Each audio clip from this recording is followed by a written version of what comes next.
Good morning, good evening, good afternoon, ladies and gentlemen, and everything in between. It's Garb back here with another Minecraft tutorial for you guys today, which is going to be a villager food farm, where the villager will act as slaves to serve you and make you food with no effort whatsoever. It's completely passive and a great farm to have in your survival worlds. But before we get into that, I just want to say a quick thank you to everyone who's subscribed. We just passed 300 and we're well on our way to 1k subscribers now. So anyone who hasn't subscribed, which is quite a lot of my viewers, please feel free to go and hit that subscribe button. You know, it's free, you can do it, you can withdraw it at any time. And it'd be great to have you as part of the channel. So yeah, let's get straight into it. Okay, so what you will need is 156 crops. And this could be either carrots, potatoes, or I think bread works as well. So 2 stacks and 28. This should be pretty easy to resource, and a little tip for you, if you want to get extra crops per crop that you plant, use a fortune-free pickaxe or any other tool like a hoe or something, and it'll give you a lot more of that crop. Then you also need 1 chest, 2 composters, which can be found in villages, or you can craft them. Then any block of your choice. I'm going to use glass here, because then you can see into the farm, gives a little bit of a better visual aspect. That'll be 124 of those blocks in total. You need 2 slabs, 8 blocks that emit any light, so you could use pumpkin lantern things or glowstone like I'm using here. Easy to get from the nether, so yeah, I'd advise using glowstone. You also need 3 hoppers, 2 rails, 4 trapdoors. This could be any trapdoor. I've just gone with oak because this is what most people have in their worlds. And then you're going to need 2 minecart with hoppers as well. And that will be it for this farm. Obviously you'll need some villagers as well. To get villagers into the farm, I'd suggest going to, like, when you find a village, use a minecart and some rails to transport them, and then like drop them into the farm after you built it, and then yeah, they should change profession into a farmer with this composter here, and you should be good to go from there. Okay guys, something to note is you're also going to need a hoe. This shouldn't be too hard to get, but obviously you need to hoe the ground up so the villager can actually farm some food for you. So yeah, make sure you have a hoe, and if you don't have grass all around your world, like you should have, if say you built a floor on your base or something and you don't have grass, you will need around 160 grass blocks or so to build this. But I suggest building it around like anywhere in the land. Okay, so I'm going to outline the farm here. It shouldn't be any bigger than a radius of 9 or so blocks, but you can make it as big as you want. The villager will just go on to go and farm up as much crops as you place, but yeah, I usually keep mine to around 9 blocks or so, just for simplicity. So I'm out on that here now with this glass. I'll see you in a second. Something to note is that this should also be 2 high all the way around with the block of your choice. Okay, so now you've got this sort of cube structure built to the size of your liking. You want to find the midpoint of one of the walls and knock out the middle 2, so just like that. And then you want to come to all the other remaining walls and just knock out the top bit of the middle, if you sort of see what I mean there. And this is where your glowstone will go to provide light for the crops so they can grow even through the night. If you don't place this glowstone, it will still work, but it'll be half as efficient because it'll only work at the day, unless of course you sleep, but yeah. Alright, next you want to come to the middle of the farm, so just come in where you've placed your glowstone and then meet where you've the other bit.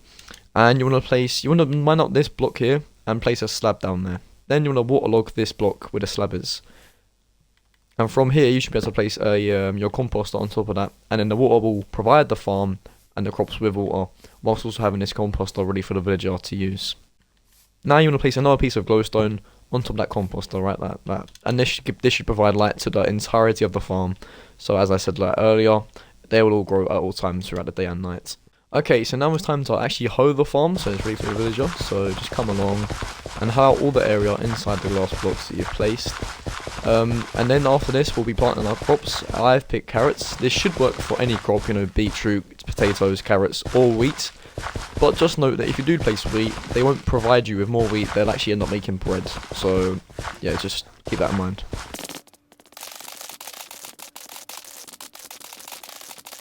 Okay, now, so you should probably notice that only half of your resources that I listed earlier should be used. This is because if you want to double the efficiency, you can leave a 1 block alleyway here, and then repeat the farm and just mirror it on this side. So I'm going to do that now. Give me a second. Okay guys, so now you're going to come to the cross section here with the little gaps we left earlier, and you're going to come one across and put a chest right in here. And then you're going to come to the middle point and break that, and crouch and place a hopper going into the back of the chest there, so the items can filter in and your items can be collected from this chest.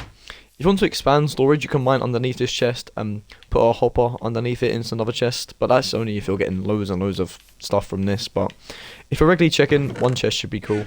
Okay, so now you want to mine out the entrances to the farms here, and you want to crouch and place more hoppers going into that original hopper. And then you want to crouch and place rails going sideways on these hoppers, so they should be facing from glass to glass, like you see before you here. Then you want to place your minecart with hoppers on those rails. Okay guys, now you want to get your block of choice. Obviously I had glass from earlier. And you want to place 2 blocks above that hopper. These are only temporary and we're going to destroy them in a second. So you want to place a trapdoor in the middle parts on either side and open them up. Like so. And then you can go ahead and destroy these temporary blocks you placed a second ago. This is where your villager will go. So you have one villager in here, one villager in that section, and one villager in that section. The 2 in these 2 sections will farm for you, and then they'll try to throw their crops and share it with the villager in the middle. But these hoppers will collect them and filter it down into your chest, and that's how it works basically. So I'm going to get these villagers in there now. As I said, for you guys can use a rail to pull them and drop them into the farms, and for the same goes for the middle one. Give me 2 secs. Okay guys, as you can see, the 2 villagers in these little areas have turned into farmers now, and they're starting to fill up their inventories, and they'll be thrown into this guy in the middle anytime soon, and these chests will start getting full. And that's all there is to it for today guys. Yeah, so it's pretty simple for how efficient it is. It's very, very cheap, and I advise you all build this in your worlds. It's been very helpful to me. It's very, very passive, so yeah, you can imagine how useful this is. Yeah, like I said previously, if I did help you out in your worlds with getting resources and food and stuff, I would appreciate a like, a sub, and feel free to comment as well. It really helps out a small channel like myself, and I hope to see you in the next videos.